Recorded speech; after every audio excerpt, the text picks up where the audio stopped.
And అందరూ ఒకసారి గుర్తుపెట్టుకోవాల్సింది ఏంటంటే, మీరు కంపల్సరీగా పాత నిబంధన చదవాలి. పాత నిబంధన నేను బుక్ నంబర్ 1 చెప్పేటప్పుడు అన్నాను. మీరు ఓల్డ్ టెస్టమెంట్ స్టార్ట్ అయినప్పుడు ఆల్రెడీ ఓల్డ్ టెస్టమెంట్ చదువుకొని ఉండాలి.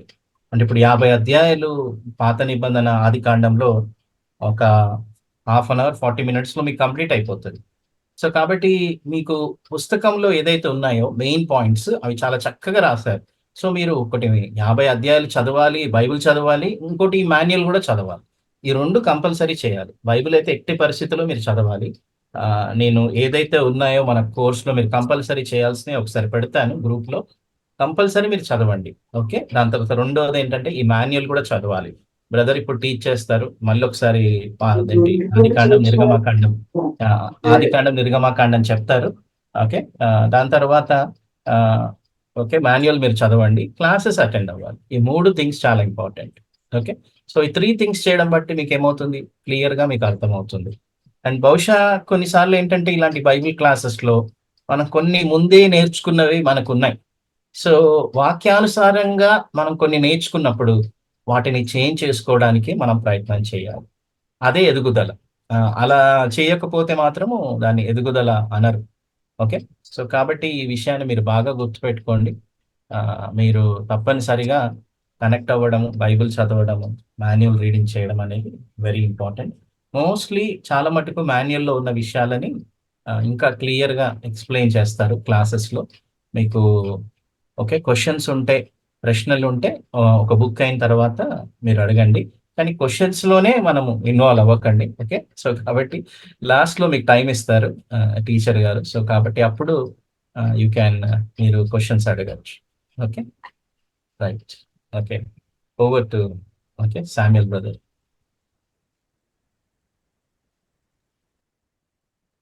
Sure brother. నా వాయిస్ వినిపిస్తుందా బ్రదర్? Yes brother. యెస్. వినిపిస్తుంది.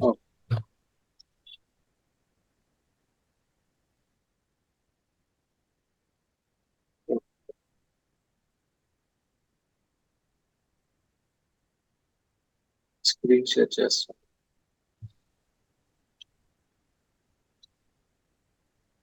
Yeah! At the same time brother మీరు వీడియో మోడ్‌లో కూడా వస్తే మంచిది brother. Yeah, yeah! Yes brother. Thank you. Thank you. అందరికి ప్రైజ్ లార్డ్ అండి. మనం last week already Genesis over view చూసాము. ఇప్పుడు కొంచెం ఇంకా జస్ట్ ఒక ఓవర్ వ్యూ ఆఫ్ జెనసిస్ మళ్ళీ ఒకసారి చూసుకొని షార్ట్ పీరియడ్ లో then we will jump to exodus నిర్గమాకాండంకి మూవ్ అవుదాం. సో మళ్ళీ మనం ఒకసారి రివైజ్ చేసుకుందాము ఎక్సోడస్ ని, ఎందుకంటే లాస్ట్ వీక్ కొంతమంది లేరు కాబట్టి. సో మెయిన్ గా మనకి తెలిసింది ఏంటంటే ఫస్ట్ 5 బుక్స్ మనం పెంటట్యూక్ అన్నాం. ఓకే. సో పెంటట్యూక్ అంటే పంచకాండములు అని పిలుస్తున్నాం కదా. సో హెబ్రియూలో దాన్నే మనం తోరా అని పిలుస్తున్నాం. సో తోరాకి మీనింగ్ ఏంటి హెబ్రియూలో? To guide or to teach. So Greek లో దీన్ని పెంటట్యూక్ అని పిలుస్తాము.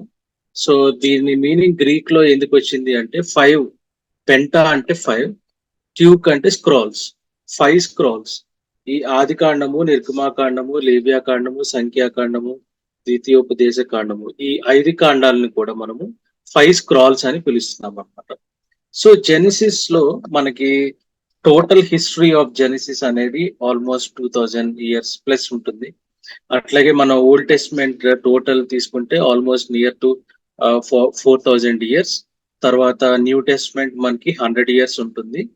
తర్వాత ఓల్డ్ టెస్ట్మెంట్ కి న్యూ టెస్ట్మెంట్ కి ఆల్మోస్ట్ 400 సైలెంట్ ఇయర్స్ ఉంటాయి అనేది మనకి తెలుసు.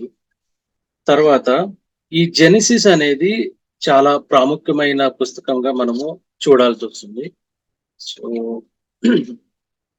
సో ఏ పుస్తకమైనా మనము చదివేటప్పుడు లేదంటే ధ్యానించేటప్పుడు మనం కొన్ని విషయాలు కంపల్సరీగా తెలుసుకోవాలి. అవేంటంటే ఆ బుక్ నేమ్ ఏంటి, దాని మీనింగ్, ఆ మీనింగ్ ఎందుకు పెట్టారు అనేది తెలుసుకోవాలి. ఆ పుస్తకము ఎవరికి రాశారు, ఎందుకు రాశారు, ఎప్పుడు రాశారు, ఎవరు రాశారు, ఆ రాసిన కాలం ఏంటి, ఆ బుక్ చరిత్ర ఎంత కాలం ఉంది, అంటే ఎప్పుడు రాశారు అనేది ఇంపార్టెంట్, ప్లస్ ఆ బుక్ చరిత్ర ఎంత కాలం అనేది. కొంత చరిత్ర మనకి 10 ఇయర్స్ ఉండొచ్చు, కొంత చరిత్ర 20 ఇయర్స్ ఉండొచ్చు అట్లా. సో ఈ జెనెసిస్ అనేది మనకి ఎన్ని ఇయర్స్ ఉంది, ఏ ప్లేసెస్ లో రాశారు కూడా మనం గ్రహించాలి. ఏ ప్లేసెస్ లో రాశారు, ఏ సందర్భంలో రాశారు, ఆ కంటెక్స్ట్ తెలుసుకోవాలి. తర్వాత మనకి ప్రతి పుస్తకం చదివేటప్పుడు అందులో ఉన్న మెయిన్ క్యారెక్టర్స్ ఎవరు, అంటే ఎవరెవరు ఇన్వాల్వ్ అయి ఉన్నారు, మెయిన్ సెంటర్ ఫిగర్ ఎవరు, ఎవరు ఎవరికి చెప్తున్నారు, ప్రజలు ఉంటే ఏ ప్రజలు అనేది మనం కంపల్సరీగా తెలుసుకోవాలి. దాని తర్వాత చివరిగా ఆ పుస్తకం యొక్క సారాంశం ఏంటి, అది దాని నుంచి మనం ఏం నేర్చుకోవచ్చు, వ్యక్తిగతంగా మనము మన జీవితంలో అప్లై చేసుకోవాల్సిన కాన్సెప్ట్స్ ఏంటి ఆ పుస్తకం నుంచి, తర్వాత కుటుంబ పరంగా ఫ్యామిలీ పరంగా మనము ఆ పుస్తకం నుంచి ఏమేమి అప్లై చేసుకోవచ్చు, తర్వాత చర్చ్ పరంగా సంఘ పరంగా మనము ఆ పుస్తకం నుంచి ఏమేమి నేర్చుకోవచ్చు అనేవి కంపల్సరీగా మనము నేర్చుకోవాల్సిన అంశాలు ఇవి అన్నమాట. సో ఇవి మనం ఆల్రెడీ చూసాము లాస్ట్ టైం.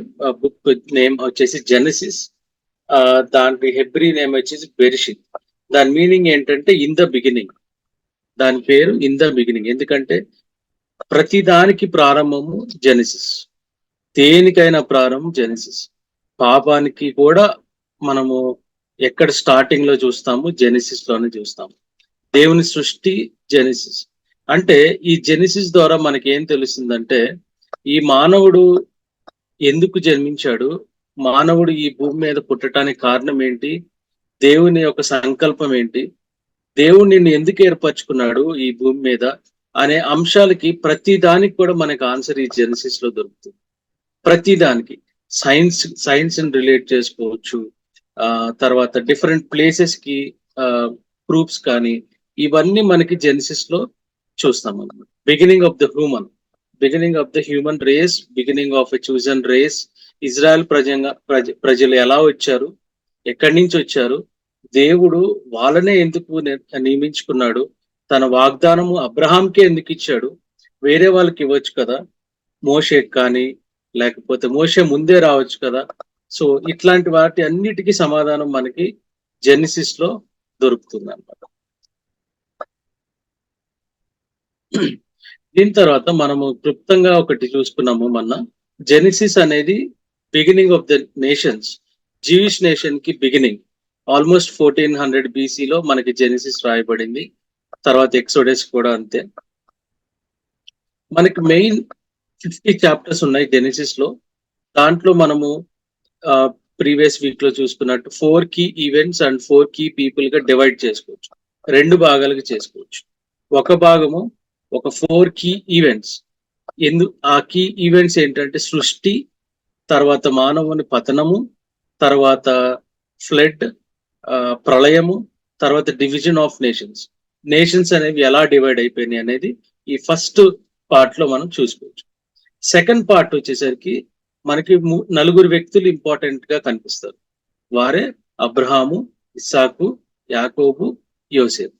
ఈ 4 వ్యక్తుల నుంచి మనం ఏం నేర్చుకోవచ్చు, దేవుడు ఈ 4 వ్యక్తులతో ఎలా మాట్లాడాడు, ఏం మాట్లాడాడు, వాగ్దానాలు ఎలా అబ్రహాంకి ఇచ్చారు, దేవుడు ఆ వాగ్దానం కన్ఫర్మ్ చేసుకోవాలి. ఎక్కే అవకాశం ఉంది. 11th లేదు మీకు ఇప్పుడు లేదు, 11th రావట్లేదు.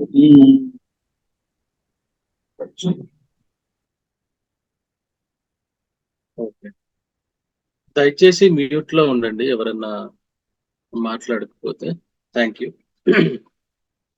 సో ఈ అబ్రహాంకి దేవుడు ఇచ్చిన వాగ్దానం ఏంటి, ఆ వాగ్దానాన్ని దేవుడు ఎలా నెరవేర్చుకుంటూ వచ్చాడు అనే అంశాలు మనము కంపల్సరీగా నేర్చుకోవాలి, తెలుసుకోవాలి.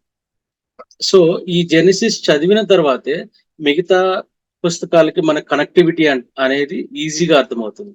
సో ఈ జెనసిస్ అనేది అర్థం కాకపోతే దేవుడు తర్వాత నిర్గమాకాండము, లేవియాకాండము వీటిల్లో దేవుడు ఇజ్రాయెల్ ప్రజల్ని కానాన్ దేశానికి ఎందుకు తీసుకెళ్లాడు, అక్కడ వాళ్ళు పొందిన శ్రమలు, ఇవన్నీ మనకి రీజన్స్ తెలియాలి అంటే కంపల్సరీగా జెనసిస్ లో ఫస్ట్ ఏం జరిగింది, బ్యాక్గ్రౌండ్ అనేది మనకి తెలుసుకోవాలి కంపల్సరీ. అందుకు జెనిసిస్ అనేది ఒక్క బుక్, ఒక 50 చాప్టర్స్ కనుక మీరు టైం తీసుకొని చదివితే నెక్స్ట్ బుక్స్ కి మీకు ఈజీగా అర్థమయ్యే అవకాశం అనేది ఉంటుందన్నమాట. తర్వాత ఈ సృష్టిలో క్రియేషన్ అనేది మనం చూస్తాం కదా. సో క్రియేషన్ ఈ కొంచెం ఇంకా డివిజన్స్ తీసుకుంటే మనము ఆ 2 భాగాలు కాకుండా ఇంకా ఫర్దర్ డివిజన్స్ మనము తీసుకోవాలి అంటే ఫస్ట్ 2 చాప్టర్స్ మనకి క్రియేషన్ గురించి ఉంటుంది. తర్వాత 3 to 5 చాప్టర్స్ మనకి మానవుడు ఎలా పడిపోయాడు, ఎలా సాతాను చేత మోసపోయారు అనేది మనకి 3 to 5 చాప్టర్స్ లో కనిపిస్తుంది. తర్వాత 6 to 9 చాప్టర్స్ లో ప్రళయం అసలు ఎందుకు వచ్చింది, పాపం ఎలా విస్తరిస్తూ ఈ భూలోకంకి వచ్చింది అనేది మనం 6 to 9 చాప్టర్స్ అనేది చూస్తాం. తర్వాత 10th to 11th చాప్టర్స్ మనం నేషన్స్ అనేవి ఎలా డివైడ్ అయిపోయినాయి, బాబుల్ బాబేల్ గోపురం దగ్గర ఎలా వారు దేవునికి వ్యతిరేకంగా అది కడదాం అనుకున్నారు. తర్వాత భాషలు తారుమారైపోయి వాళ్ళు డిఫరెంట్ నేషన్స్ కి ఎలా స్ప్రెడ్ అయిపోయారు. తర్వాత అబ్రహాము ఆ ఎలా దేవునికి ఎలా పిలుచుకున్నాడు, ఏ ఏజ్ లో పిలుచుకున్నాడు అనేది మనము 12 to 24 చాప్టర్స్ వరకు కంప్లీట్ గా అబ్రహాం జీవితం గురించి ఉంటుంది. తర్వాత 25 to 26 చాప్టర్స్ మనం ఇస్సాకు జీవితం గురించి చూస్తాం. తర్వాత 27th నుంచి 36 చాప్టర్స్ వరకు మన యాకోబు జీవితం గురించి చూస్తాం. తర్వాత 37th to 50 చాప్టర్స్ వరకు యోసేపు జీవితం, యోసేపు ఎలా ఈజిప్ట్ ఐగుప్తులోకి వెళ్ళాడు, వాళ్ళ బ్రదర్స్ ఎలా అమ్మేశారు, ఐగుప్తులో యోసేపు ఎదుర్కొన్న సమస్యలు, ఆ జైల్లో పడేయటము, తర్వాత రాజుగారి కళకి ఎలా అర్థం చెప్పాడు, ఇవన్నీ చూస్తాం. తర్వాత ప్రధానమంత్రిగా ఎలా ఎదిగాడు, తర్వాత వాళ్ళ తండ్రిని, వాళ్ళ బ్రదర్స్ ని, వాళ్ళ వాళ్ళందరినీ మళ్ళీ ఈ ఐగుప్తులోనికి ఎలా తీసుకొచ్చాడు కరువు వచ్చిన తర్వాత, తర్వాత వాళ్ళు ఎలా ఆశీర్వదింపబడ్డారు ఐగుప్తు దేశంలో అనేది మనము యోసేపు చరిత్ర 37 చాప్టర్ నుంచి 50 చాప్టర్స్ వరకు మనం చూస్తాం. ఇంకా మెయిన్ గా మనకి ఎక్కడ జరిగింది ఈ ప్రాంతాలంటే మెసపటోమియా, పాలస్తీన్, ఇజ్రాయెల్, కానాను, ఈ దేశంలో మనకి ఈ చరిత్ర అంతా మనకి జరుగుతున్నట్టు మనం గమనించాం. తర్వాత ఈ పుస్తకాన్ని రాసింది మోసేస్ అనేది మీకు స్పష్టంగా తెలుసు. మెయిన్ గా మనం చూసుకోవాల్సింది creation of God. 6 days creation ఉంది కదా. మనం 6 days క్రియేషన్ లో లైట్ అండ్ డార్క్నెస్, వెలుగుని చీకటిని, next second day sky and waters, day 3లో మనకి భూమిని, సముద్రపు జలాల్ని, వీటన్నిటిని సృష్టిస్తాడు. తర్వాత ఆకాశం ముందున్న సన్, మూన్, స్టార్స్, సూర్యుడు, చంద్రుడు, నక్షత్రాలు, వీటిని సృష్టిస్తాడు. తర్వాత డే 5 బర్డ్స్, సీ క్రియేచర్స్. తర్వాత డే 6లో ల్యాండ్, యానిమల్స్ అండ్ హ్యూమన్స్ ని క్రియేట్ చేస్తాడు. సో ఇక్కడ వర్సెస్ తో సహా ఉన్నాయి, మీరు చూసి మీరు వాటిని స్పష్టంగా తెలుసుకోవచ్చు. తర్వాత దేవుడు తన స్వరూపం మందు ఎలా క్రియేట్ చేశాడు, మానవుని, అవ్వని, ఆదాంని ఎలా క్రియేట్ చేశాడు అనేది మనం చూస్తాం అన్నమాట. సో ఇంకా మనము ఇంకా డీప్ గా తెలుసుకోవాలి అంటే ఇంకా మనకి బుక్ లో కొన్ని అంశాలు ఉన్నాయి. ఎవరైతే ఇంగ్లీష్ బుక్స్ ఫాలో అవుతున్నారో వారికి యు కెన్ సి ఒక టేబుల్ ఉంది కదా ఇక్కడ మనకి 34th పేజ్ లో క్రియేషన్ అనేది ఎలా జరిగింది, కరప్షన్ అనేది ఎలా జరిగింది, తర్వాత ఫ్లడ్ అనేది ఎలా జరిగింది 6 to 9 చాప్టర్స్, తర్వాత 10th to 11 నేషన్స్, తర్వాత 12 to 24 ఇక్కడ సేమ్ ఇదే చార్ట్ అనేది మనం చూస్తూ ఉంటాం అన్నమాట. 4,000 సంవత్సరాలు బీసీ నుంచి 1804 బీసీ వరకు జరిగిన చరిత్ర మనం ఇక్కడ చూస్తా వస్తున్నాం. ఓకే, తర్వాత మనకి సమ్మరీ 35th చాప్టర్ నుంచి మన క్రియేషన్ గురించి చూస్తాము, ఫాల్ గురించి. ఈ సమ్మరీ అనేది మీరు ఒకసారి చదువుకోండి. దేవుడు అబ్రహాంకి ఇచ్చిన వాగ్దానంలో ఒక వాగ్దానము మీకు ఒకటి చూపిస్తాను. ఒక వాగ్దానం ఇక్కడ చూడండి. And the lord said unto Moses, right this for the memorial in the book.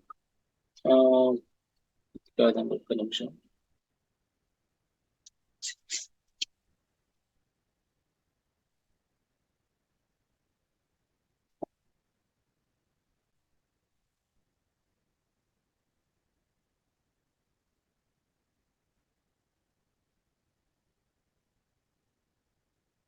మనకి జెనిసిస్ 17th కదా, 12th చాప్టర్ నుంచి.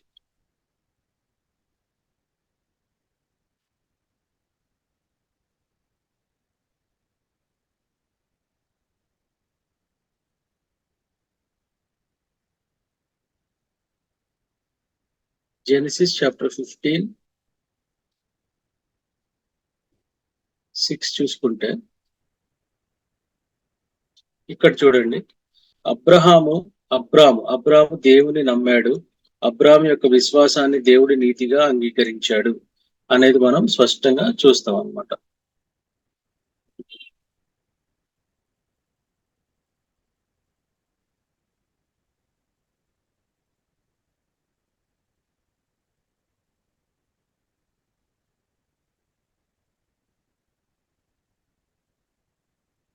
ఓకే, తర్వాత మనకి ఇక్కడ అబ్రహాం చరిత్ర చూస్తే అబ్రహాము ఎలా ఆ దేవుడు ఎలా బ్లెస్ చేస్తూ వచ్చాడు, అబ్రహాం జీవితం పట్ల ఎట్లా ప్రణాళిక కలిగి ఉన్నాడు, తర్వాత ఇసాకు జన్మించడానికి దేవుడిచ్చిన వాగ్దానము సారాకి, ఇవన్నీ కూడా మనము ఈ అబ్రహాం చరిత్రలో మెయిన్ పాయింట్స్ గా మనము గుర్తుంచుకోవాలి.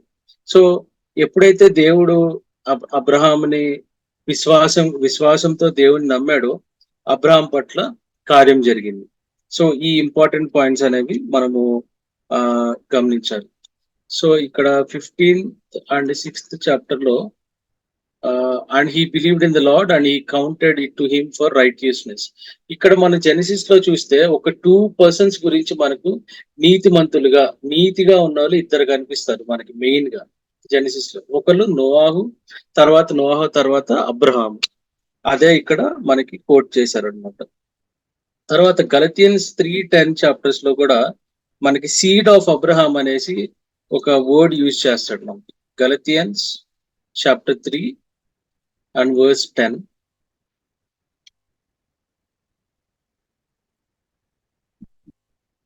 ధర్మశాస్త్రంపై ఆధారపడిన వాళ్ళందరి మీద శాపం ఉంది. ధర్మశాస్త్ర గ్రంథంలో రాయబడిన వాటన్నిటిని అవి వేళలా ఆచరిస్తూ జీవించని వాడు దేవుని శాపానికి గురి అవుతాడు అని రాయబడి ఉన్నది అనేది మనకి గలతియన్స్ చాప్టర్ 3, 10 to 18 వరకు మనకి దేవుని యొక్క ప్రణాళిక విశ్వాసం గురించి ఇక్కడ కంప్లీట్ గా రాయబడింది అనమాట. హెబ్రూ ప్రజల్ని ఎలా దేవుడు స్థిరపరుచుకున్నాడు, ఎలా వాగ్దానం నెరవేరుస్తూ వచ్చాడు అనేది మనం ఈ 12 to 15 చాప్టర్స్ లో మనం చూస్తాము. తర్వాత ఇసాకు గురించి కూడా 25th నుంచి 26 చాప్టర్స్ కూడా మనము మెయిన్ హైలైట్ పాయింట్స్ చూసుకోవాలి. తర్వాత యాకోబు చరిత్ర, యాకోబు మోసగాడు అని ఎలా పిలువబడ్డాడు, ఎలా ఈసావు ద్వారా ఎట్లా ఇదంతా మనము ఈ యాకోబు చరిత్రలో 27 నుంచి 36 చూస్తాం. ఇక్కడ మీకు ఒక 2 సిమిలారిటీస్ మనం అబ్జర్వ్ చేయాలి. అబ్రహాం పట్ల యాకోబు పట్ల 2 సిమిలారిటీస్ దేవుడు కార్యం చేశాడు. ఎట్లా అంటే అబ్రహాము పేరు ఇనీషియల్ గా అబ్రామ్ అని ఉంటుంది, ABRAHM అబ్రామ్. యాకోబు పేరు తర్వాత ఇజ్రాయిల్ గా మారుస్తాడు. ఈ 2 కూడా దేవుడు మార్చిన పేర్లే. ఎందుకని, ఎప్పుడైతే వారు దేవుని పట్ల విశ్వాసం ఉంచి దేవుని వైపు చూచుచూ వాళ్ళు నడిచారో వాళ్ళ పేర్లు అనేది ఇట్లా మారబడింది అనమాట. సో ఈ 2 సిమిలారిటీస్ అనేవి మనం ఇక్కడ ఈ జెనిసిస్ లో మెయిన్ గా గమనిస్తాం. తర్వాత యాకోబు 12 మంది సంతానము, 12 ట్రైబ్స్, వాళ్ళనే మనము 12 ట్రైబ్స్ అని పిలుస్తాము. తర్వాత యోసేపు చరిత్ర మనకి, యోసేపు ఎన్నోవాడు 11వ కుమారుడు కదా. తర్వాత యోసేపు ఎట్లా ఐగుప్తు దేశానికి ఎలా చెరకి కనుక్కోబడ్డారు, అక్కడ 430 సంవత్సరాలు ఎట్లాగా బందీగా ఉన్నారు. తర్వాత యోసేపు ఎట్లా వాళ్ళ పేరెంట్స్ ని, తర్వాత వాళ్ళ బ్రదర్స్ ని, వాళ్ళ అన్నదమ్ముల్ని కూడా అన్నల్ని కూడా ఎట్లా ఐగుప్తు దేశాన్ని తీసుకొచ్చి ఆ ఫరో రాజు ద్వారా ఎలా ప్రొటెక్ట్ చేయగలిగాడు అనేది మనం కంప్లీట్ గా 37 to 50. అంటే ఐగుప్తు రాజు అయిన ఫరో ఎట్లా మేలు పొందాడంటే యోసేపు ఉన్న దర్శనం బట్టి, యోసేపు ఇచ్చిన సలహాలను బట్టి ఆ దేశానికి ఎలా కరువు రాకుండా ఎలా ప్లాన్ వేసి ఎలా పరిపాలించాడు అనేది ఈ యోసేపు గురించి మనము ఈ అధ్యాయాల్లో చూస్తాం అన్నమాట. ఒకవేళ యోసేపు అయితే ఆ దేశంలో లేకపోతే గనక ఐగుప్తు దేశం అనేది ఉండేది కాదు ఇప్పటికి. ఎందుకంటే కరువుతో అట్లా అలమటిస్తూ ఉండేది. కానీ యోసేపు ఒక ప్రణాళికేసి ఆ అప్పుడు టాక్సేషన్ అనేది మనకి ఫామ్ లోకి వచ్చింది యోసేపు ద్వారా. ఇప్పుడు మనం అనుకుంటున్నాం ఈ మధ్య మనకి తర్వాత మనము మన కాలంలో లేకపోతే బీసీ కాకుండా ఇప్పుడున్న కాలంలో మనకి టాక్సేషన్ వచ్చింది అని మనం అనుకుంటాము. కానీ యోసేపు కాలంలోనే ఆ టాక్సేషన్ రూల్స్ గురించి ఆ ట్యాక్స్ వల్లే వారు ఎట్లా కరువుని ఎదుర్కొన్నారు అనేది ఈ 37 to 50 చాప్టర్స్ లో మనకి చాలా క్లియర్ గా వివరించబడుతుంది అన్నమాట. తర్వాత వీళ్ళు ఫ్యామిలీ అనేది ఐగుప్తు ఉన్నాయి అంట్లు మరి బియ్యం కడిగి పెట్టు, కొంచెం అన్నం చూసి కడిగి పెట్టుకుంటాం.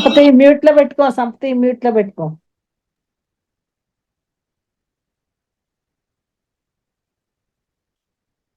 ఓకే. యోసేపు వాళ్ళ ఫ్యామిలీ మెంబర్స్ అంతా ఐగుప్తు నుంచి వచ్చిన తర్వాత ఫరో ఎలా ట్రీట్ చేశాడంటే, ఒక ప్రధాని యొక్క కుటుంబం కదా, వాళ్ళకి ఏది కావాలంటే అది రామ్సేస్ అనే గొప్ప నగరాన్ని వాళ్ళకి ఇచ్చి, వాళ్ళకి ఏది కావాలంటే ఆ వసతులు ఇచ్చి అక్కడ స్థిరపడటానికి ఎంతో ప్రణాళికగా వాళ్ళకి అంత ఇంపార్టెన్స్ అనేది యోసేపు కుటుంబానికి ఆ ఫరో రాజు ఇవ్వటం జరిగింది అనమాట. ఎందువల్ల అంటే యోసేపు గొప్పతనం, యోసేపు ఆ దేశాన్ని కాపాడటానికి ఆయన వేసిన ప్రణాళికను బట్టి అంత గౌరవం అనేది యోసేపుకి రావటం జరిగింది. తర్వాత మెయిన్ జెనసిస్ థీమ్ ఏంటంటే క్రియేషన్, గాడ్స్ క్రియేషన్ అనేది ఒకటి చూస్తాము. అబ్రహాం ని దేవుడు ఎలా పిలుచుకున్నాడో చూస్తాము. God's chosen instrumentation in order to show how God would accomplish his plan of redemption for mankind. దేవుడు తను ఎంచుకున్న ప్రజల పట్ల ఎలా ప్రణాళికతో ఉంటాడు, ఆ ప్రణాళికని నెరవేర్చుకోవటానికి దేవుడు ఎలా వారిని నడిపిస్తాడు అనేది మనము ఈ జెనసిస్ ద్వారా చూస్తాం అన్నమాట. తర్వాత కీ చాప్టర్స్ మనము ఇక్కడ 37th పేజ్ లో మనము చూస్తాము. క్రియేషన్, ఫాల్, సాటన్, సిన్, మళ్ళీ బాబేల్ గోత్రం గురించి, వీటి గురించి మనం చూస్తాం అన్నమాట. సో మెయిన్ టీచింగ్స్ కూడా మనము లాస్ట్ టైం చూసాము. Genesis uniquely provide significant understandings అని మనకి 40 పేజ్ నేమ్ లో డిస్టింక్టివ్ ఫీచర్స్ లో ఉంటది. సాల్వేషన్ బై ఫెయిత్, విశ్వాసము ద్వారా మనకి రక్షణ కలుగుతుంది. గాడ్ ప్రామిసెస్, గాడ్ ఎలా ప్రామిస్ చేస్తాడు. కోవెనెంట్ ఆఫ్ సర్కంసెషన్, సున్నతి గురించి దేవుడు చేసిన నిబంధన, అబ్రహాంతో చేసిన నిబంధన, ఇస్సాకుతో చేసిన నిబంధన, ఎట్లా దేవుడు ఇజ్రాయెల్ ని ఐగుప్తు దేశం నుంచి తీసుకొచ్చాడు, ఇవన్నీ మనము చూస్తాం. తర్వాత ఈ మ్యాప్ కూడా మనం లాస్ట్ టైం డిస్కస్ చేశాము. కానాన్ దేశం అనేది ఎక్కడుంది, ఐగుప్తు దేశం ఎక్కడుంది, సిరియా దేశం ఎక్కడుంది, ఊరు దేశం ఎక్కడుంది, బబిలోనియా దేశం ఎక్కడుంది, ఇవన్నీ మనము చూస్తా వస్తాం అన్నమాట. సో ఇది జెనసిస్ జస్ట్ మనము గ్లిమ్స్ చూసాము. మీరు ఇంకా కొంచెం దాన్ని డీప్ గా అనాలిసిస్ చేయాల్సి వస్తుంది ఒకసారి. సో అనాలిసిస్ చేసి ఇక్కడ 38th పేజ్ లో మనకి అసైన్మెంట్స్ ఉన్నాయి. ఆ అసైన్మెంట్స్ కూడా కొంచెం ఒకసారి మీరు కంప్లీట్ చేయాలి.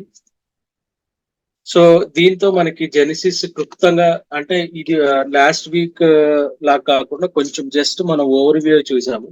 So let's move to exodus now. Exodus అంటే నిర్గమాకాండము. మనకి నిర్గమాకాండము అంటే నిర్గమము అన్న నిష్కర్మణ అనగా వెళ్ళిపోవుట, లేకపోతే విడిచి వెళ్ళిపోవుట అనే అర్థం వస్తుంది అనమాట. సో ఇంగ్లీష్ లో దీన్నే ఎక్సోడస్ అన్నారు. ఇది మనకి గ్రీక్ వర్డ్ నుంచి వచ్చింది, అంతే, నథింగ్ బట్ డిపార్చర్. సో నేను మీకు ఎక్సోడస్ పీపీటీ షేర్ చేస్తాను.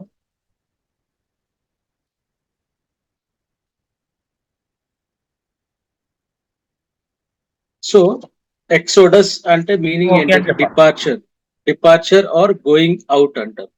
సో ఇక్కడ ఎవరు డిపార్చర్ అవుతున్నారు, ఎవరంటే ఇజ్రాయెల్ ప్రజలు. ఎక్కడికి డిపార్చర్ అవుతున్నారు అంటే ఎక్కడికి వెళ్తున్నారు, ఈ ఇజ్రాయెల్ ప్రజలందరూ ఎక్కడికి వెళ్తున్నారు, కానాన్ దేశానికి వెళ్తున్నారు. పాలు తేనె ప్రవహించే దేశానికి బయలుదేరి కానాన్ దేశానికి దేవుడు అబ్రహాంకి ఇచ్చిన వాగ్దానాన్ని నెరవేర్చడానికి ఐగుప్తు నుంచి ఇజ్రాయెల్ ప్రజలు బయలుదేరుతారు, ఈ ఎక్సోడస్ అనగా. సో ఇందులో హెబ్రీ భాషలో దీనే షిమోత్ అంటారు. షిమోత్ అంటే నెంబర్స్ యాక్చువల్గా, కానీ నెంబర్స్ అనేది మనకు ఆల్రెడీ ఒక బుక్ ఉంది కాబట్టి ఆ బుక్ పేరే సంఖ్యాకాండం.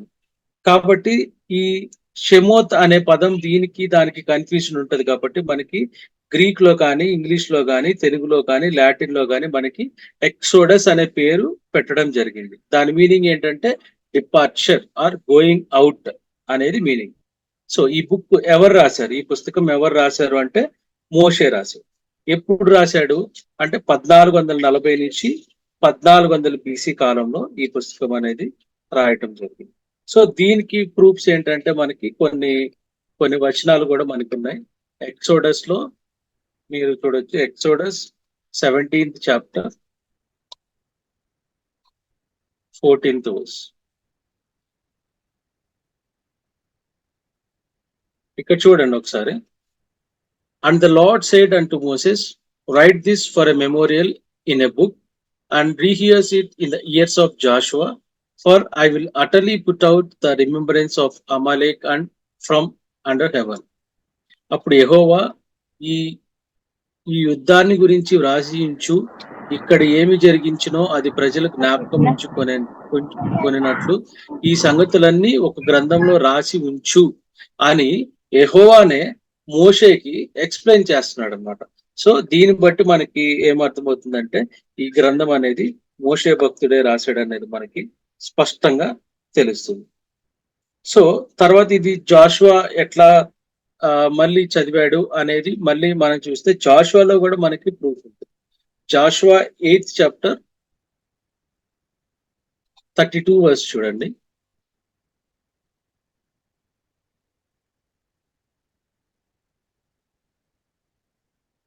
చూడండి. And he wrote there upon the stones a copy of the law of Moses, which he wrote in the presence of children of Israel. అంటే మోషే రాసిన ధర్మశాస్త్రాన్ని మళ్ళీ ఎట్లా కాపీగా జాషువా రాశాడు అనేది ఇక్కడ స్పష్టంగా మనకి కనిపిస్తుంది అనమాట. తర్వాత ఇది ఎప్పుడు రాశాడు, మోషే ఎప్పుడు రాశాడంటే మోషే జీవించిన కాలంలో తన 40 సంవత్సరాల కాలంలో బతికిన కాలంలో మోషే ఈ గ్రంథాన్ని రాయటం చూస్తాం. అంటే మోషే జీవితాన్ని మనము 120 సంవత్సరాలు బతికాడు కదా, మనం 3 parts గా తీసుకుంటే ఫస్ట్ 40 years మోషే ప్రిన్సెస్ గా అంటే యువరాజుగా అక్కడ ఐగుప్తు దేశంలో ప్యాలెస్ లో ఉంటాడు. తర్వాత 40 years తన మామ అయిన హెత్రో దగ్గర ఉంటాడు అనమాట. సో ఇంకా మీకు చరిత్ర తెలిసిందే, ఎప్పుడైతే యోసేపు చనిపోతాడో ఆదికాండం చివరి అధ్యాయంలో యోసేపు చనిపోయిన తర్వాత అప్పుడు వచ్చిన పరో, అంటే అప్పుడున్న పరో వేరు, యోసేపు చనిపోయిన తర్వాత రాజులు మారుతూ వస్తారు కదా. సో ఆ రాజుకి యోసేపు గురించి తెలియదు. యోసేపు కళల గురించి చెప్పటము, తర్వాత కరువు నుంచి ఎట్లా ఐగుప్తు ప్రజల్ని బయటపడేశాడు అనే విషయాలు ఇవి జరిగినట్లు కానీ యోసేపు ఇలా చేశాడని కానీ అప్పుడున్న కొత్త రాజు పరోకి తెలియదు. పరో అనేది పేరు కాదు, ఐగుప్తు రాజులందరినీ పరో అంటారు. ఇప్పుడు మనకి సీఎం పిఎం పదవులు ఎలానో సీఎంఏ అంటారు కదా, అట్లా ఐగుప్తు రాజుని పరో అంటారు. సో ఆ ఫరో రాజుని ఎట్లా వీళ్ళు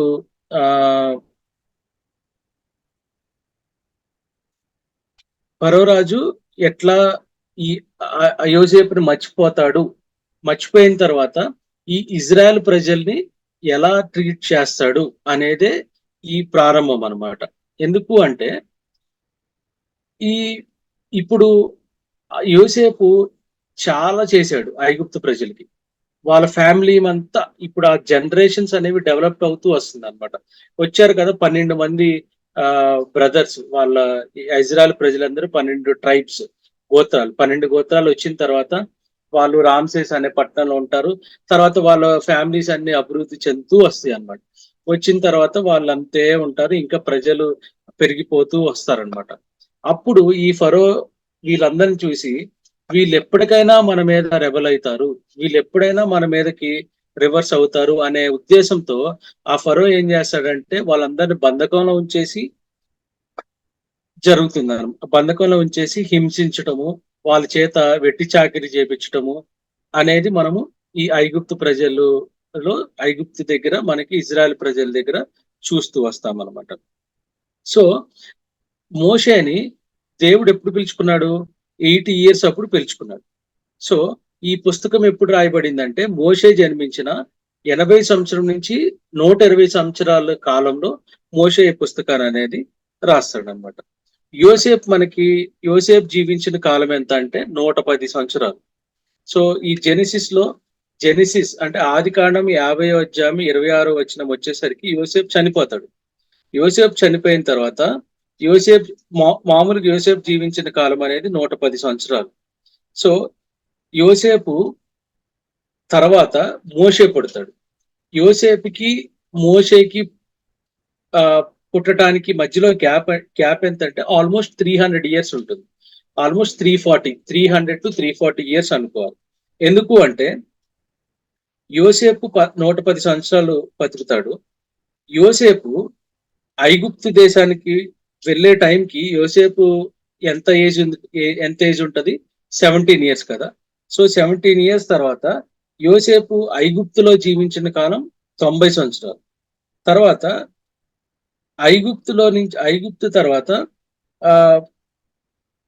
ఐగుప్తు నుంచి మోషే వాళ్ళందరినీ బంధకంలో ఎంతకాలం ఉంటారంటే 430 years ఉంటారు. సో మనం దీన్ని బట్టి చూస్తే ఆల్మోస్ట్ 300 years గ్యాప్ అనేది యోసేపు చనిపోవటానికి, మోషే వచ్చి వాళ్ళందరినీ బయటికి తీసుకురావడానికి 300 years అనేది టైం గ్యాప్ అనేది మనం గమనిస్తాం. తర్వాత జెనిసిస్ లో మనకి అబ్రహాము దేవునికి ఇచ్చిన వాగ్దానం ఏంటి? వాళ్ళందరినీ కానాన్ దేశానికి నడిపించడమే దేవుడిచ్చిన వాగ్దానం. To make all generation to remember God's miracle, this is all return. Exodus లో, ఈ బైబిల్ మొత్తంలో ఎక్సోడస్ లో చూసినంత మిరాకిల్స్ కానీ, ఎక్సోడస్ లో నిర్గమాకాండంలో మనం చూసిన అద్భుతాలు ఇంకెక్కడా కనిపించవు మనకి. ఎందుకంటే మోషేని దేవుడు ఏర్పరచుకొని చాలా అద్భుతాలు చేస్తాడు. మోషేనే ఏర్పరచుకొని ధర్మశాస్త్రం తీసుకొస్తాడు. మోషేని ఏర్పరచుకొని టాబర్నికల్, ప్రత్యక్ష గుడారం అనేది నిర్మించడం జరుగుతుంది. ఇవన్నీ మోషేని ఎంచుకొని దేవుడు తన ప్రణాళికలని జరుపుతూ వస్తాడు అన్నమాట. తర్వాత మనం గమనించాల్సింది ఏంటంటే యోసేపు కాలంలో ఇజ్రాయెల్ ప్రజలు ఎంత సంతోషంగా ఉన్నారు. నిర్గమాకాండంకి వచ్చేసరికి ఇజ్రాయెల్ ప్రజలు ఎంత శ్రమలు అనుభవిస్తున్నారు అనేది మనం ఇక్కడ మెయిన్ గమనించాల్సి వస్తుంది అన్నమాట. తర్వాత ఎప్పుడైతే ఈ ఫరో రాజు ఇజ్రాయెల్ ప్రజల్ని హింసించడం స్టార్ట్ చేశాడో అప్పుడు వీళ్ళు దేవుని వైపు చూడటం జరుగుతుంది. అప్పటిదాకా వీళ్ళు దేవుని మర్చిపోయారని చెప్పాలి. ఎప్పుడైతే వీళ్ళు దేవుని వైపు చూస్తారో ఈ ప్రజలందరూ, అప్పుడు దేవుడు వారి మొల ఆలకించి ఈ ప్రణాళిక వారిని బయటికి తీసుకురావాలి అనే ప్రణాళికను వేసుకొని మోషే ద్వారా ఈ వాళ్ళని బయటికి తీసుకురావటం అనేది నడిపించడం జరుగుతుంది. సో ఇది మనం ఎక్కడ చూస్తామంటే మెయిన్ గా ఎక్సోడస్ నిర్గమాకాండము 2వ అధ్యాయము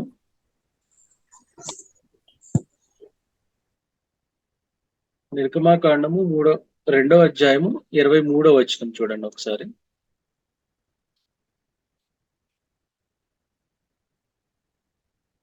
And it came to pass in process of time that the king of Egypt died, and the children of Israel sighed by reason of the bondage, and they cried, and their cry came up unto God by reason of the bondage.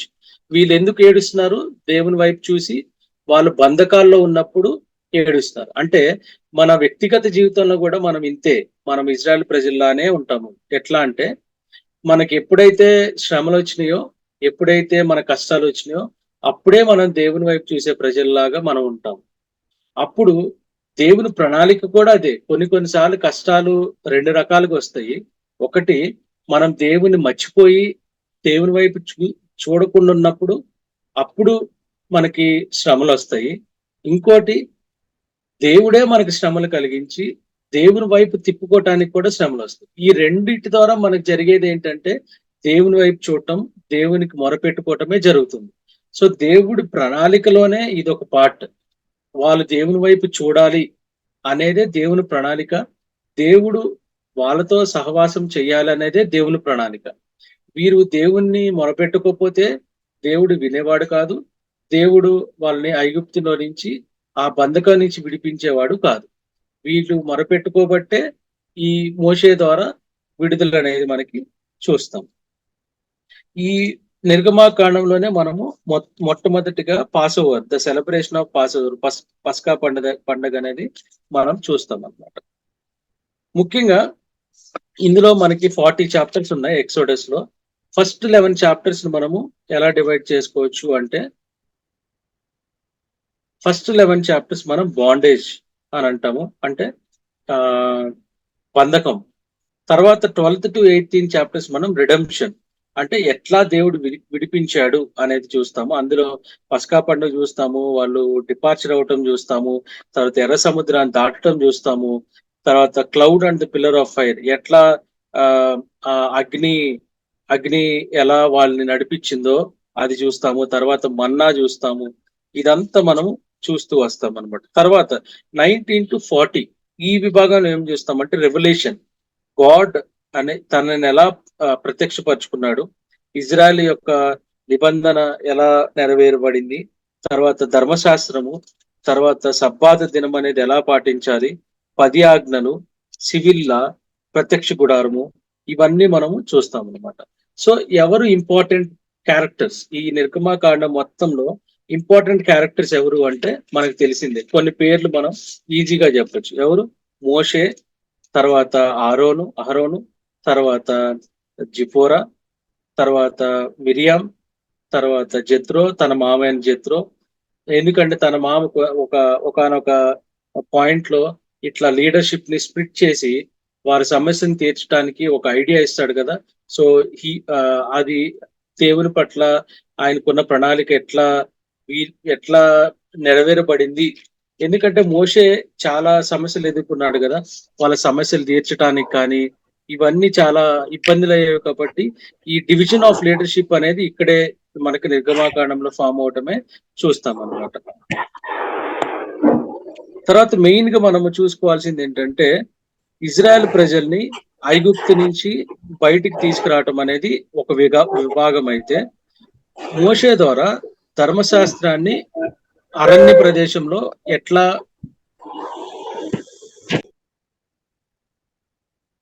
ధర్మశాస్త్రం అనేది ఎట్లా బోధించాడు అనేది ఒక విభాగం చూస్తాము.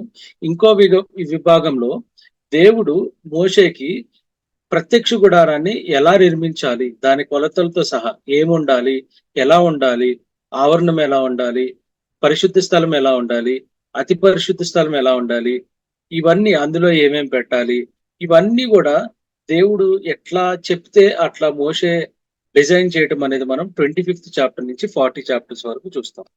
ఇంకా కొంచెం మనము చాప్టర్ వైజ్ అనాలిసిస్ చేయాలి అంటే గనక మొదటి అధ్యాయంలో మనము ఇజ్రాయెల్ ప్రజల్ని ఎలా సఫరింగ్స్ లో పెట్టారనేది చూస్తాము.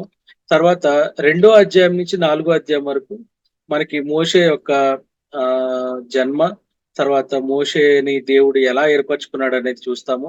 తర్వాత 5th నుంచి 6th చాప్టర్స్ వరకు మోషేకి ఫరోకి జరిగిన సంభాషణ గురించి చూస్తాం.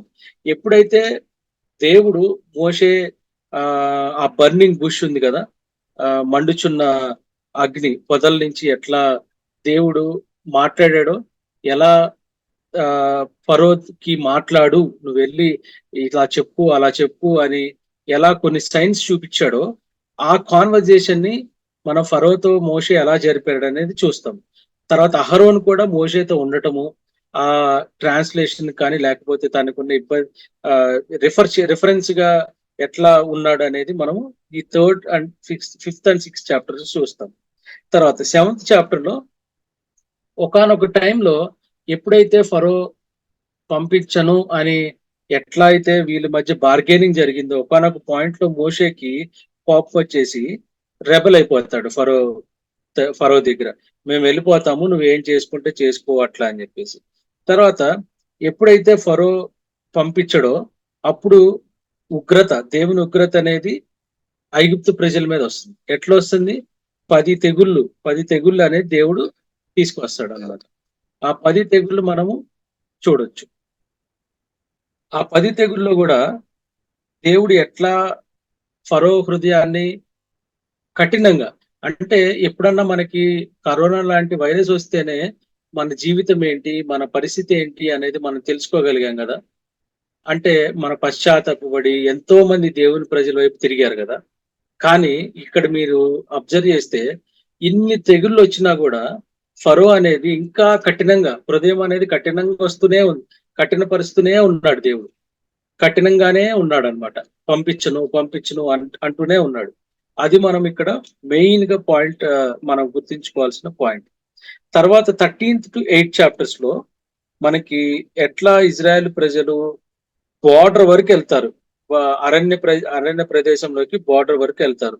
ఇందులోనే మనం చూసేది కొన్ని ఎర్ర సముద్రాన్ని ఎలా దాటుతారు, మన్నా ఎలా కురిపిస్తాడు, బండ నుంచి మనకి నీరు ఎట్లా తెప్పిస్తాడు, తర్వాత మాంసం దేవుడు ఆ మన్నాని మాంసాన్ని పక్షుల ద్వారా ఎలా తీసుకొస్తాడు అనేది కూడా మనము ఈ ఫస్ట్ విభాగం 1 to 18 చాప్టర్స్ లో చూస్తాం అన్నమాట.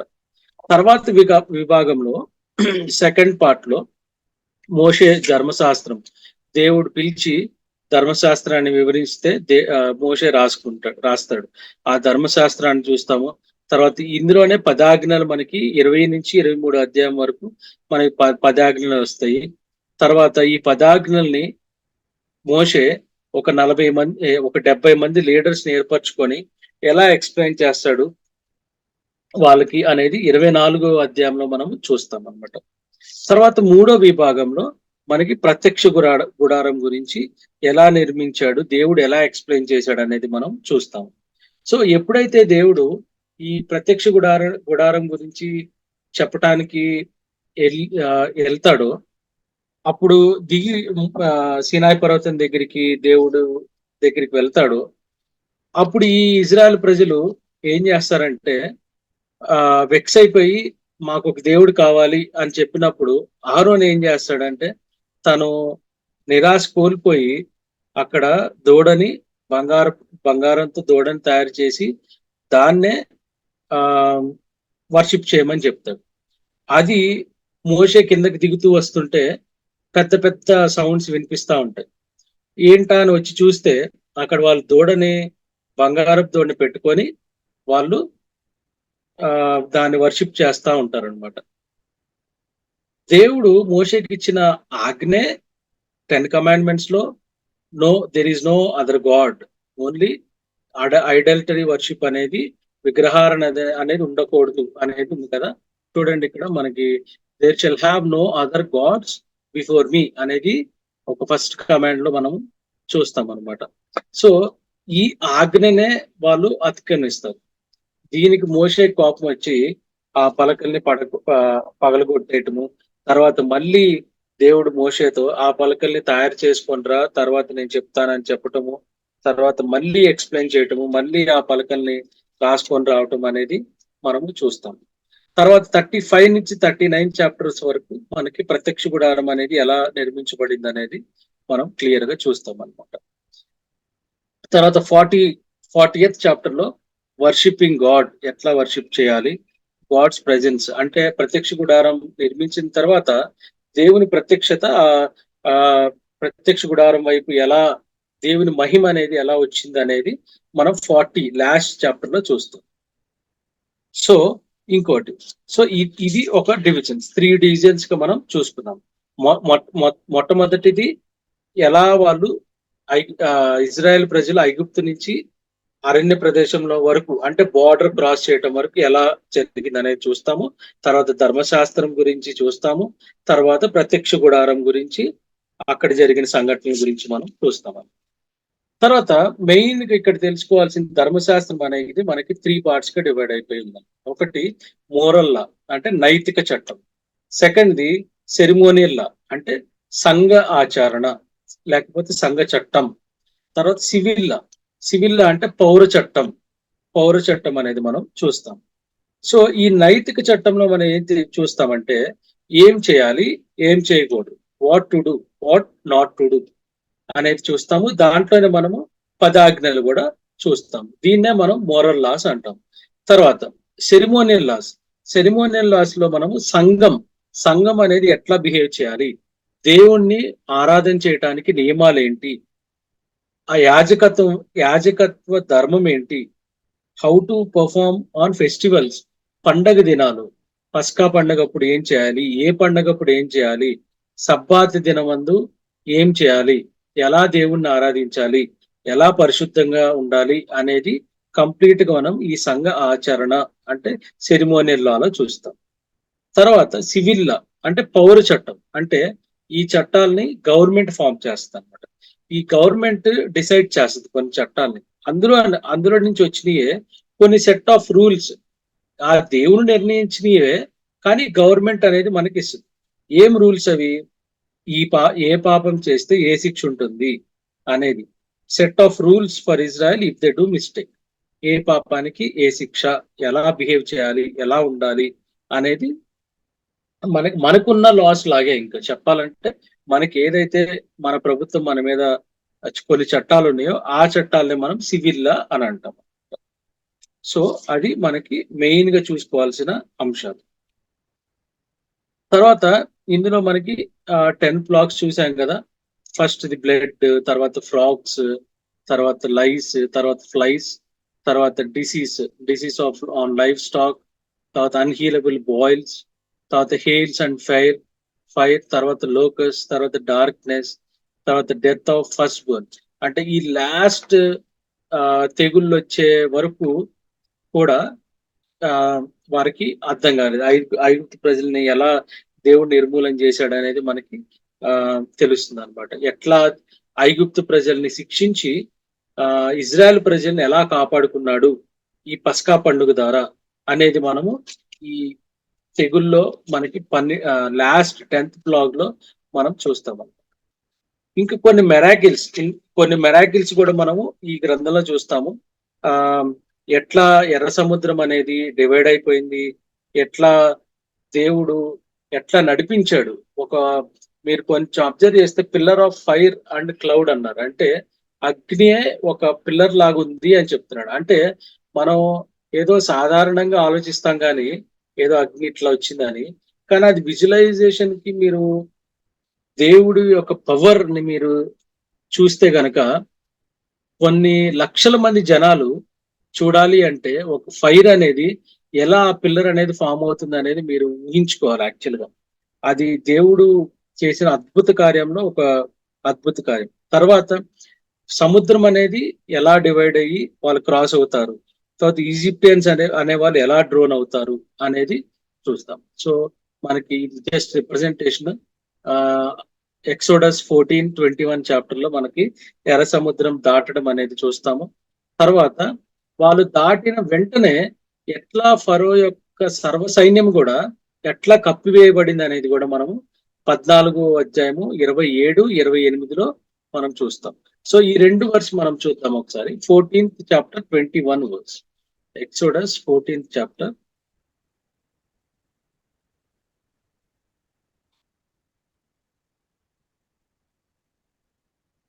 21. And Moses stretched out his hand over the sea, and the Lord caused the sea to go back by the strong east wind all that night, and made the sea dry land, and the waters were divided. మోషే ఎర్ర సముద్రం మీదకి తన చేయి ఎత్తగానే తూర్పు నుండి ఒక బలమైన గాలి వీచేటట్లు యెహోవా చేశాడు. ఆ గాలి రాత్రి అంతా వీచింది, సముద్రం రెండుగా విడిపోయింది, ఆ గాలి నేలను ఆరిపోయేటట్టు చేసింది అనేది మనము దేవుడు ఎట్లా ఎర్ర సముద్రాన్ని డివైడ్ చేశాడు అనేది మనకు స్పష్టంగా తెలుస్తుంది.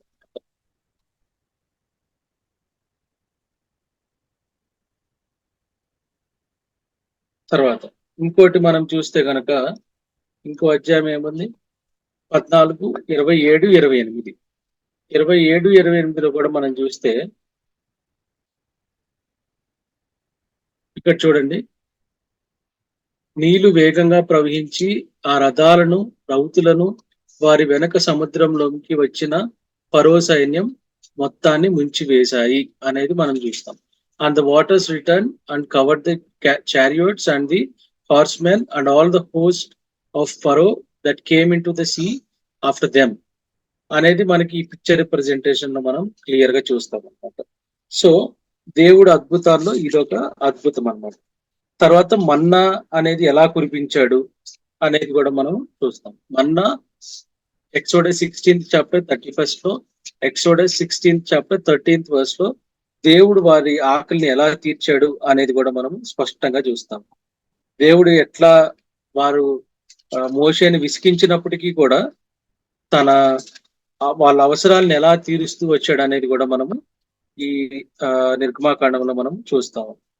తర్వాత అమాలేకీయుల్ని ఎలా డిఫీట్ చేయగలిగాడు అనేది కూడా మనం చూస్తాం. మోషే మిగతా లీడర్షిప్స్ ని కూడా ఎట్లా వారి టాస్క్స్ ను వాళ్ళకి అసైన్ చేశాడు అనేది కూడా మనము ఈ నిర్గమాకాండంలో చూస్తాం. ఇంకోటి ఇంపార్టెంట్ పాయింట్ ఏంటంటే మనకి 4 షాడోస్ ఆఫ్ జీసస్. ఈ పుస్తకంలో మనకి దేవుడు యేసుక్రీస్తు ప్రభు వారిని ఎలా చూడాలి కొన్ని మెయిన్ వర్సెస్ ఉన్నాయి. ఏంటంటే మనకి పస్కా పండుగప్పుడు పస్కా బలి పశువు ఎవరు? మనకి యేసుక్రీస్తు. ఎందుకంటే ఎక్సోడస్ 12th చాప్టర్ 46 ఎవరైనా రాసుకునే వాళ్ళు ఉంటే కొంచెం రాసుకోవచ్చు. Jesus is the pass over ల్యామ్. Exodus chapter 12:46 లో మనకి కనిపిస్తుంది. అదే విషయాన్ని మళ్ళీ 1 పేతురు 1వ అధ్యాయం 19వ వచనంలో కూడా మనకి కోట్ చేయబడుతుంది అన్నమాట. ఒకసారి అది కూడా చదువుదాము. 1 పేతురు 1వ అధ్యాయం 19వ వచనం. But with the precious blood of Christ as the lamb without blemish and without spot. అంటే ఎట్లా రూల్స్ అండ్ రెగ్యులేషన్స్ ఆ పస్కా పండుగని పాటించడానికి కూడా మనకి చాలా రూల్స్ అండ్ రెగ్యులేషన్స్ అనేవి దేవుడు పెట్టడం అనేది మనం చూస్తాం. తర్వాత ఇంకో సూచన అంటే యేసుక్రీస్తు 4 షాడోస్ కి మనం ఇంకోటి ఏంటంటే రాక్ ఫ్రమ్ వాటర్. అంటే జీసస్ ఈస్ ద రాక్ అనేది మనం చూస్తాం. ఆ బండ క్రీస్తే, ఎందుకంటే ఆ దప్పిక తీర్చేది కూడా క్రీస్తే. అది మనకి కొత్త నిబంధనలో కూడా 1 కొరింథియన్స్ లో కనిపిస్తుంది. 1 Corinthians 10th chapter and 4th verse. And did all drink the same spiritual drink, for the drank of that spiritual rock that followed them, and that rock was Christ. అంటే బండ క్రీస్తే, ఆ బండ క్రీస్తే అని స్పష్టంగా చెప్తున్నారు. ఎందుకంటే అప్పుడు మోషే ఎప్పుడైతే బండ మీద కొడతాడో అందరు కలిసి ఒకటే వాటర్ తాగారు కదా. సో ఆ దప్పిక తీర్చేది మన క్రీస్తే అని చెప్పడానికి ఇక్కడ సూచనగా మన 4 షాడోస్ ఆఫ్ జీసస్ లో ఒక పార్ట్ గా చూస్తాం.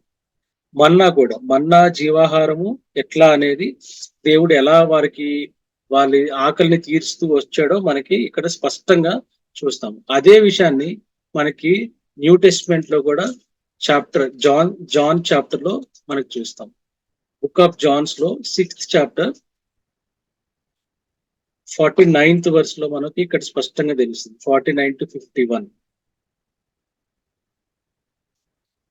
I am that bread of life, అంటే జీవాహారం నేనే అనేది చూస్తాం ఇక్కడ. తర్వాత ఇంకో 4 షాడోస్ ఆఫ్ జీసస్ మనకి తెలియాలంటే మోషే జీవితమే మనకి ఆధారంగా తీసుకోవచ్చు. ఎందుకంటే ఎట్లయితే ఇజ్రాయెల్ ప్రజల్ని ఆ బంధకం నుంచి ఐగుప్తు నుంచి ఎట్లా తీసుకొచ్చాడో మన జీవితాలు కూడా పాపం అనే బంధకం నుంచి యేసుక్రీస్తు ఎలా మనల్ని తప్పించాడో, ఎలా పస్కా బలి అయిపోయాడో మనకి స్పష్టంగా ఈ నిర్గమాకాండం చదివితే తెలుస్తుంది అన్నమాట. సో ఈ నిర్గమాకాండంలో మనం చూసుకోవాల్సిన మెయిన్ పాయింట్స్ ఇవి అన్నమాట. తర్వాత గ్లోరీ ఆఫ్ గాడ్ అనేది ఈ నిర్గమాకాండం 19వ అధ్యాయం నుంచి 24వ వచనం వరకు మనం చూస్తాం. తర్వాత మోషే కూడా షో మీ యువర్ గ్లోరీ అనేది దేవుణ్ణి అడగటం జరుగుతుంది అనమాట. తర్వాత ప్రత్యక్ష గుడారం దగ్గర కూడా మనకి దేవుని యొక్క మహిమ చూస్తాం. అందులో ఇంకోటి ఏంటంటే ఐ ఆమ్ ది గాడ్, అంటే మోషే ఎప్పుడైతే సీనాయి పర్వతం మీద దేవుణ్ణి కలవటానికి వెళ్తాడో అప్పుడు I am who I am అంటాడు కదా. So I am the God అనేది మనం ఇక్కడ స్పష్టంగా చూస్తాం. ఇంకా మీరు ఈ ఈ బుక్ లో మీరు మెయిన్ గా చూడాల్సిన పాయింట్స్ కూడా ఆ, కొన్ని ఉన్నాయి. 49th పేజ్ లో exodus purpose of the law అనేది చూస్తాము. ఒక ఇంపార్టెంట్ పాయింట్ ఉంది ఇక్కడ. Provide a guide or standard of righteousness by which a redeem person could demonstrate his faith in daily living and also reveal how a person should properly relate to God and other people. ఇంకోటి point to man's need of righteousness of God in Christ. So దేవుడు తన పరిశుద్ధతని ఎలా వెలపరుచుకున్నాడు, మానవుని యొక్క స్థితి ఏంటి, మానవుని యొక్క పాపము, మానవుడు అనీతిగా ఎలా ఉన్నాడు, దేవుడు ఒక ప్రణాళిక ద్వారా వాళ్ళని విమోచించిన తర్వాత అనేక సార్లు వాళ్ళు పడిపోతూ వచ్చినప్పటికీ దేవుడు వారిని క్షమించి క్షమించి క్షమించి ఎట్లా మళ్ళీ దేవుని వైపు తిప్పుకున్నాడు. ఎన్ని శ్రమల నుంచి వచ్చినా సరే, ఇన్ని అద్భుతాలు చూసినా కూడా ఇజ్రాయెల్ ప్రజలు పడిపోతూ వస్తారండి. పడిపోతూ వచ్చినా సరే దేవుడు మళ్ళీ వాళ్ళని గుర్తు చేసుకొని మళ్ళీ వారిని క్షమించి దారిలో పెట్టుకోవటం అనేది ఈ నిర్గమాకాండంలో మనం కంప్లీట్ గా చూస్తాము. మెయిన్ గా మీరు ఇక్కడ మెయిన్ టీచింగ్స్ లో చూస్తే 47th లో మీకు దేవుడు తన వాగ్దానం పట్ల ఎట్లా ప్రణాళిక కలిగి ఉన్నాడు అనేది మనం చూస్తాం అన్నమాట. There are no acceptable excuses for refusing God's call. ఇది ఒక ఇంపార్టెంట్ పాయింట్. ఇది ఏం సూచిస్తుందంటే దేవుడు మోషేని పిలుచుకొని నువ్వు వెళ్ళి ఫరోతో మాట్లాడు, ఇలా చెప్పు అలా చెప్పు, వినకపోతే ఈ ఈ సూచనలు చెయ్యి, నీ కర్ర పాముగా మారుతుంది, లేకపోతే నీ చెయ్యి కృషి చేయిగా మారుతుంది. ఇట్లా కొన్ని సూచనలు దేవుడు ఎక్స్ప్లెయిన్ చేసి ఫరో దగ్గరికి పంపిస్తాడు.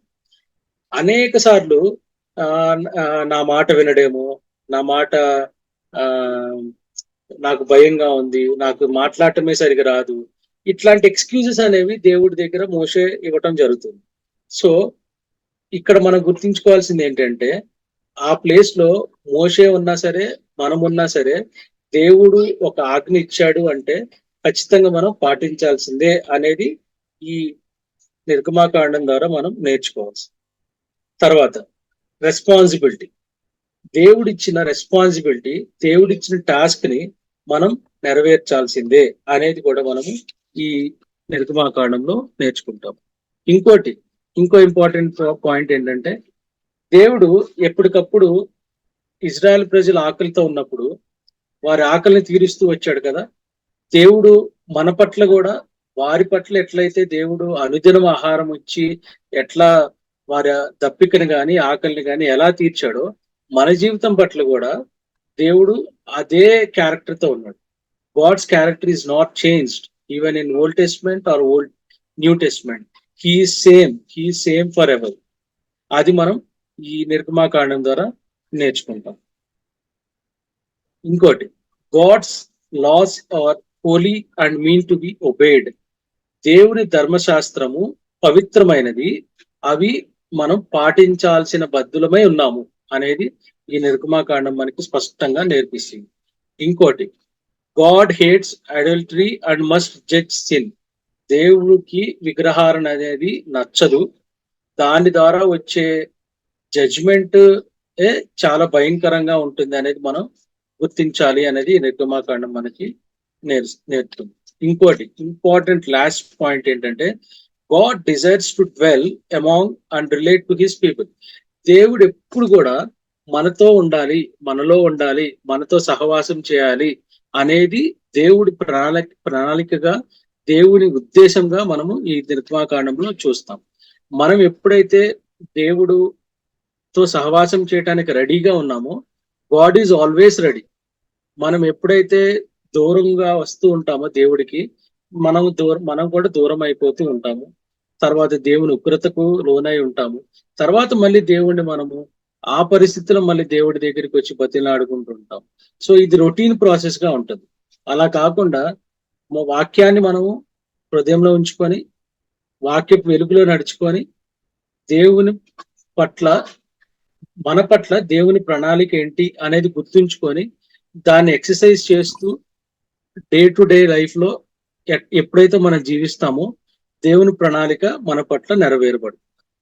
అది మనకి నిర్గమాకాండం మనకి స్పష్టంగా తెలుస్తుంది. ఇంకా కొన్ని ప్లేసెస్ కూడా మనం చూసుకోవచ్చు. సీనాయి పర్వతం కానీ, అరణ్య ప్రదేశం కానీ, ఆ ప్రదేశాల్లో ఇంకా కొంచెం జరుగుతూ వస్తుంది. ఆ వర్డ్ డాక్యుమెంట్ కూడా నేను షేర్ చేస్తాను. లాస్ట్ టైం నేను షేర్ చేయడం మర్చిపోయాను. అబ్రహాం మ్యాప్ కానీ, అబ్రహాం చేసిన జర్నీస్ కానీ విత్ రిఫరెన్సెస్ ఉన్నాయి. అవి నేను షేర్ చేస్తాను. సో మీరు ఒకసారి వాటిని కూడా ఫాలో అవ్వచ్చు.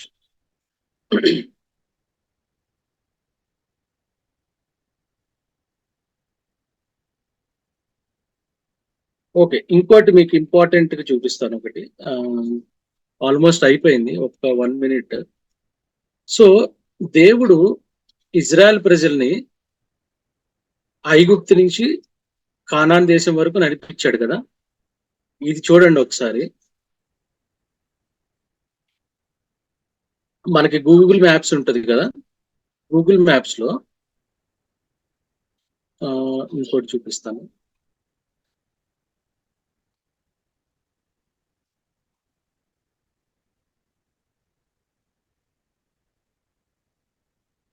ఓకే, గూగుల్ మ్యాప్స్ లో రామ్సేస్ అనేది ఎక్కడుంది? మనకి ఐగుప్తు దేశంలో ఉంది కదా. ఎప్పుడైతే యోసేపు వాళ్ళ పేరెంట్స్ వస్తారో వారు అక్కడ ఉంటారు. రామ్సేస్ నుంచి ప్రస్తుతం ఉన్న జెరూసలేం అంటే కానాన్ దేశానికి గూగుల్ మ్యాప్స్ లో చూస్తే బై కార్ మీరు చూస్తే ఇక్కడ 9 hours 19 minutes. మీరు కావాలంటే ఒకసారి గూగుల్లో చూడండి. ఇప్పుడు 9 hours 19 minutes. ఓకే, తర్వాత అది కార్ ద్వారా. కానీ అప్పుడు వాళ్ళు నడక ద్వారానే వెళ్ళారు కాబట్టి ఇక్కడ చూడండి 6 days అంటే ఆల్మోస్ట్ 148 hours 726 kilometers. అంటే వీళ్ళు నడుస్తూ వెళ్ళినా మహా అయితే ఒక వారం రోజులు పట్టే దూరం అన్నమాట.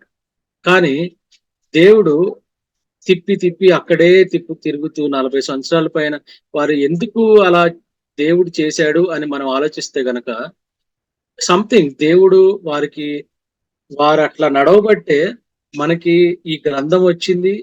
మనం దేవుని యొక్క మెరాకిల్స్ చూడగలుగుతున్నాము, నేర్చుకోగలుగుతున్నాము. అప్పుడున్న జనరేషన్, అప్పుడు స్టార్ట్ అయిన జనరేషన్ కాకుండా 4 generations తర్వాత వారు కనాన్ దేశంలోకి ఎంటర్ అవుతారు కదా.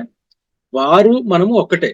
వారికి ఎప్పుడైతే వారికి రాయాల్సిన బైబిల్లో రాయాల్సిన థింగ్స్ అన్ని కూడా మోషే ద్వారా దేవుడు ఎలా రాయించాడో అవి మనకు కూడా అప్లికేబుల్ అవుతాయి. ఓహో, అప్పుడు దేవుడు ఇలా చేశాడా, ఇంత అద్భుత కార్యాలు చేశాడా, దేవుడు అప్పుడు ఇలా పోషించాడా అనేది మన పితరులే. అబ్రహాము, ఇస్సాకు, యాకోబు వాళ్ళందరూ మన పితరులే కాబట్టి వారి ద్వారా మనము అప్పుడు జరిగిన సంఘటనల్ని ఇప్పుడు నేర్చుకుంటున్నాం మనం. సో ఇజ్రాయెల్ ప్రజలైనా మనమైనా ఒకటే. సో ఆ 40 years లైఫ్ డ్యూరేషన్ అనేది ఎన్నో శ్రమల ద్వారా, ఎన్నో అరణ్య ప్రదేశాల ద్వారా, ఎన్నో ఇబ్బందుల ద్వారా మోషే లీడర్షిప్ లో వాళ్ళు వెళ్తారనమాట. మన జీవితం కూడా అంతే. ఎన్నో శ్రమల ద్వారా వెళ్ళినప్పటికీ దేవుడు మనతో ఉన్నాడు. దేవుడు ఈ శ్రమలన్నీ టెంపరీయే. దేవుడు మన పట్ల ఇది ఒక ఉద్దేశపూర్వకంగానే దేవుడు అనుమతిస్తున్నాడు అనేది మనం గ్రహించాలనేది ఈ నిర్గమాకాండం మనకి స్పష్టంగా నేర్పుతున్నాను.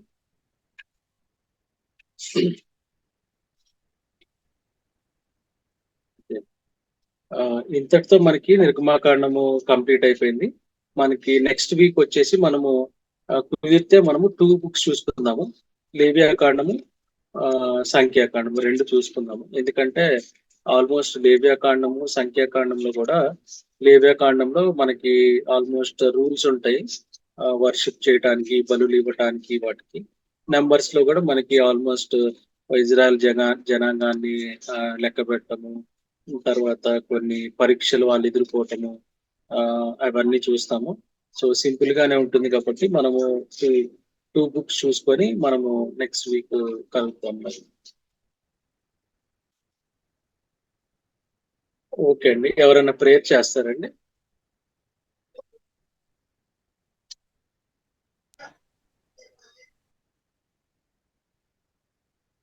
ఎవరన్నా ఏమైనా చెప్పాలనుకుంటున్నారా? ఆంటీ మీరు ఏమన్నా చెప్తారా ఆంటీ?